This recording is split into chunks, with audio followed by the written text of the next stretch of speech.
Assalamualaikum pemirsa, Menteri Lingkungan Hidup atau Kepala BPLH Hanif Haisal Nurrafiq memerintahkan tiga perusahaan besar di hulu daerah aliran sungai di Batang Toru, Kabupaten Tapanuli Selatan untuk menghentikan kegiatan mulai Sabtu 6 Desember.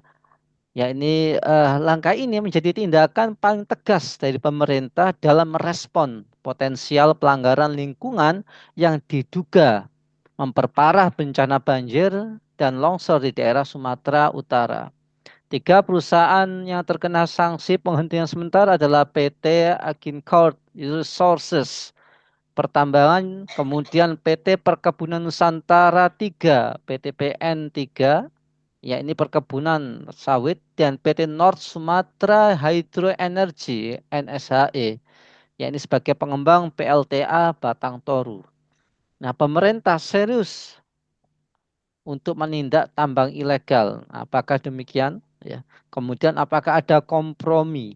Bagaimana dengan perusahaan-perusahaan yang merusak merusak ekosistem, merusak hutan dan lingkungan hidup. Nah, ini kita akan bahasnya dengan Bung Yuwana Triutomo beliau adalah direktur dari TEVI. Assalamualaikum Bung Yuwana.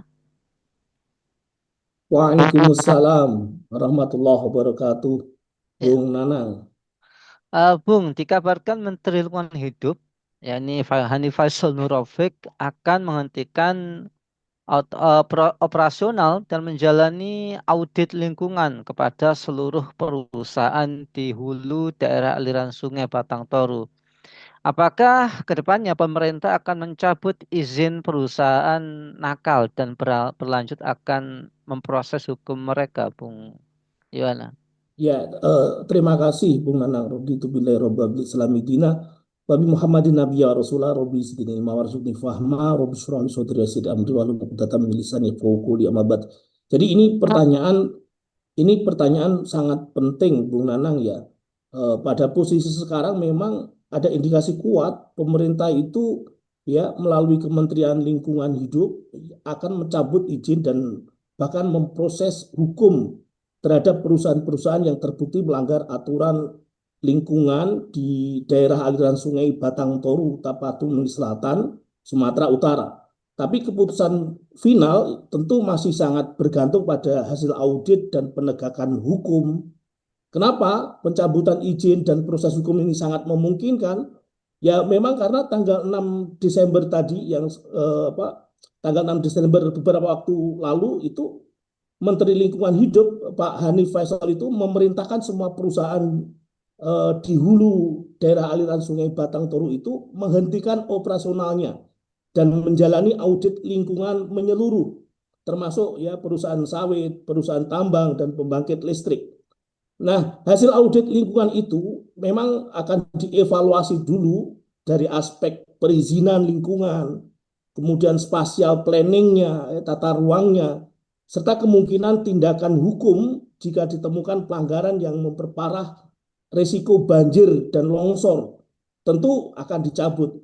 Kalau saya sih, Bung Nanang, harus tegas saja, langsung cabut itu. Mengingat la dororo wala diroro, tidak boleh ada bahaya dan yang membahayakan. Apalagi ini menyangkut kepemilikan umum, sekaligus kemaslahatan hidup masyarakat yang sangat banyak, bahkan sudah lebih dari 1.000 ini korban jiwa, mungkin puluhan ribu yang lain terdampak ya, kehilangan tempat tinggal, terus sakit, terus bahkan kemudian banyak banyak jiwa yang belum ditemukan juga, begitu Bung Nanang. Iya, Bung Yohana. Kalau yang ilegal itu dicabut, terus bagaimana yang legal, yang melakukan pengerusakan lingkungan, yang diduga melakukan pengerusakan lingkungan, Bung? Ya, ya memang secara prinsip ada dua kategori perusahaan dalam kasus di daerah aliran Sungai Batang Toru itu ya.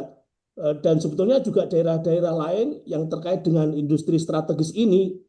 Pertama yaitu perusahaan yang terbukti ilegal atau melanggar izin. Harusnya langsung cabut saja, kemudian proses hukum serahkan ke pengadilan begitu. Kalau perlu dihukum dengan hukum yang menjerat, yang betul-betul membuat jera gitu. Kemudian yang kedua, perusahaan yang secara izin legal dalam tanda petik. Tapi ini belum tentu otomatis langsung beroperasi. Mengapa? Karena legalitas administrasi itu tidak selalu sama dengan kelayakan operasional secara ekologis.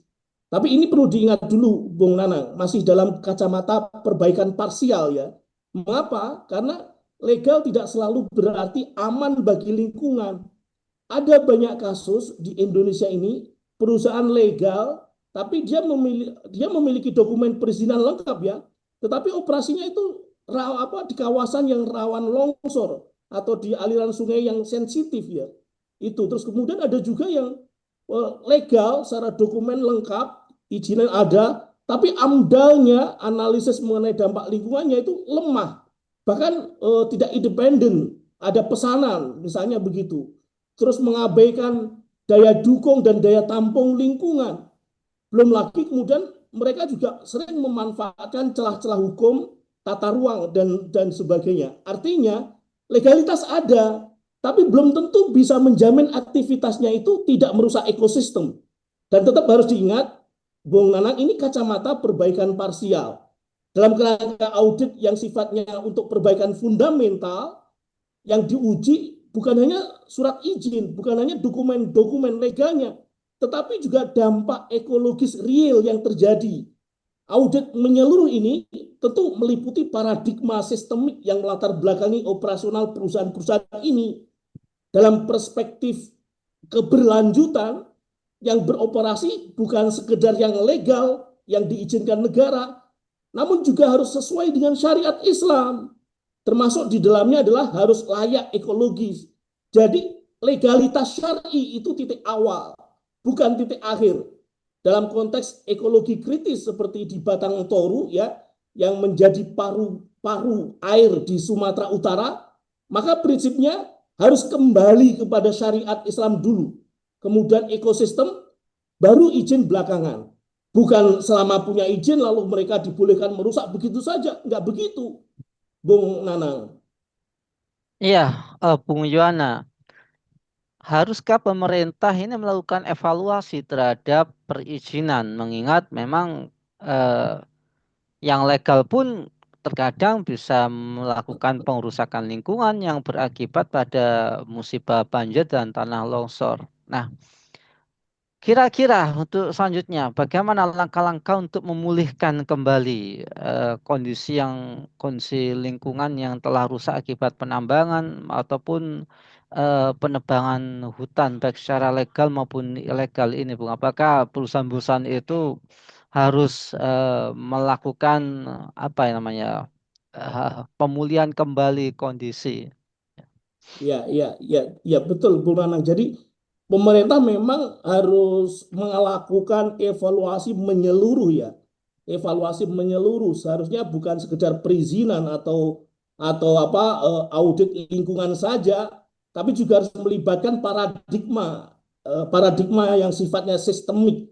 Ingat ya, ini ada ayat Al-Qur'an yang menjelaskan bahwa kita ini sebagai khalifah fil ardi, Bung Nanang. Wa qala rabbuka lil malaikati inni ja'ilun fil ardi khalifah. Sebagai khalifah fil ardi, dan di antara tugas khalifah fil ardi itu adalah bertanggung jawab memelihara bumi agar tetap lestari, tidak rusak, sampai bisa dinikmati oleh anak cucu kita. Jadi evaluasinya itu menyeluruh, bukan evaluasi yang sifatnya kalau terjadi peristiwa langsung kemudian diantisipasi yang sifatnya kaget begitu, tidak, tapi sejak dini dia sudah melakukan antisipasi. Kan kemarin pun kejadian bencana di Sumatera ini kan sebetulnya sudah ada peringatan dari Badan Meteorologi dan Geofisika itu, cuma kok nggak diabaikan, bahkan dibiarkan saja. Jadi ini ada apa ini pemerintah kita ini? Maka kemudian evaluasi itu sangat penting, sifatnya menyeluruh, ya bukan sekedar evaluasi perizinan dan audit lingkungan saja, namun juga meliputi paradigma, bahwa paradigma yang selama ini dikembangkan untuk diimplementasikan dalam kehidupan sehari-hari ini salah, yaitu paradigma kapitalisme itu salah. Harusnya menuju paradigma Islam. Sehingga kemudian bencana yang terjadi di Sumatera ini merupakan alarm yang sangat keras bagi pemerintah untuk menghentikan proses-proses atau praktek-praktek swastanisasi dan liberalisasi sumber daya alam. Kenapa? Karena itu jelas menguntungkan oligarki semata. Jelas justru kerakusan pengusaha-pengusaha lokal, bahkan pengusaha-pengusaha interlokal itu, oligarki-oligarki itu mengakibatkan kerusakan. Jadi kerakusan mengakibatkan kerusakan. Sehingga kemudian saya sangat setuju sekali, berdasarkan kajian kebijakan publik, ekonomi politik, dan etika pengelolaan sumber daya alam, bencana ini memang merupakan alarm yang sangat keras bagi pemerintah untuk mengevaluasi secara menyeluruh, bahkan menghentikan swastanisasi dan liberalisasi pengelolaan sumber daya alam. Apalagi kerusakan ekologis ini sering terjadi akibat kerakusan kapitalisme, ya. Jadi kerusakan itu akibat ulah tangan-tangan manusia. Zuharul fasadu fil bari wal bahri bima kasabat aydin nas. Itu sangat jelas ayatnya. La'allahum yarji'un. Akhir dari ayat itu, la'allahum yarji'un, agar mereka, supaya mereka itu kembali. Artinya apa? Kembali di sini kembali kepada aturan-aturan Allah Subhanahu wa taala. Kembali kepada syariat Allah Subhanahu wa taala. Perintah kepada pemerintah agar kembali kepada aturan Allah Subhanahu wa taala. Pemerintah harus meninggalkan model pengelolaan yang menyerahkan distribusinya kepada mekanisme pasar bebas, ya, ketika hutan, tambang, terus daerah aliran sungai dikuasai oleh korporasi, baik domestik apalagi korporasi asing, terus kemudian motivasi utamanya pasti profit saja, keuntungan, keuntungan, keuntungan, kerakusan, kerukan, kerakusan, bukan pemulihan ekologis. Akibatnya hutan dibuka lebih cepat daripada kemampuan alam untuk pulih kembali. Sungai dipersempit, lereng dibongkar tanpa memperhatikan keselamatan. Kemudian reklamasi dan restorasi sering diabaikan dan sebagainya. Yang terjadi adalah fasad, rusak akibat rakusnya kapitalisme, rakusnya oligarki swasta, dan seterusnya. Padahal negara punya kewajiban konstitusional, Bung Nanang, untuk menghentikan liberalisasi sumber daya alam ini. Ya, kita ingat pasal 33 Undang-Undang Dasar 45, bumi dan air dan kekayaan alam yang terkandung di dalamnya dikuasai oleh negara untuk sebesar-besar kemakmuran rakyat. Artinya, negara harus menguasai, bukan menyerahkan kontrol ke pasar. Rakyat harus dilindungi dari resiko ekologis. Sumber daya alam tidak boleh jatuh dalam struktur monopoli swasta. Jika bencana ini terus meningkat, itu bukti bahwa kebijakan liberalisasi ini merusak prinsip konstitusi, bahkan juga melanggar hadis Nabi Shallallahu Alaihi Wasallam. Al muslimuna sulakaun fisalas al kala wal ma wanar. Dalam hal ini termasuk sumber daya alam. Maka pemerintah harus ingat ini. Pemerintah wajib mengingat ini, wajib memperhatikannya. Kemudian hasilnya digunakan untuk sebesar-besar kemakmuran rakyat. Karena al-imamu ra'in wa huwa mas'ulun an ra'iyatihi. Penguasa, pemerintah dalam hal ini adalah pengelola urusan rakyat yang bertanggung jawab atas semua urusan rakyat. Ya pendidikannya, ya kesehatannya, ya keamanannya, dan lain sebagainya.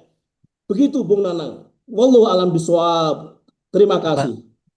Baik, terima kasih atas pemaparannya Bung Yuwana. Semoga ini menjadi sebuah muhasabah, sebuah introspeksi buat kita semua, ya, kita selaku bangsa Indonesia ini agar lebih menghargai alam, tidak serakah, karena serakah itu bisa menyebabkan musibah ternyata.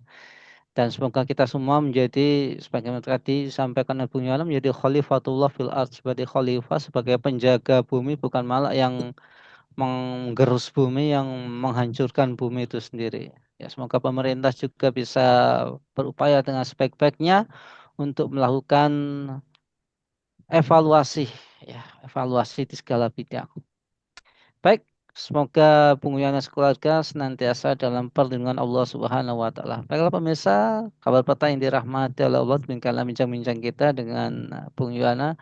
Semoga kita semua bisa mendapatkan manfaatnya. Jangan lupa untuk like, comment, subscribe, dan share sebanyak-banyaknya. Semoga menjadi amal kebaikan kita. Dan kita semoga semuanya dalam ridhonya Allah Subhanahu wa Ta'ala. Saya Nanang Setiawan undur diri. Sampai jumpa di lain kesempatan. Dan wassalamualaikum warahmatullahi wabarakatuh.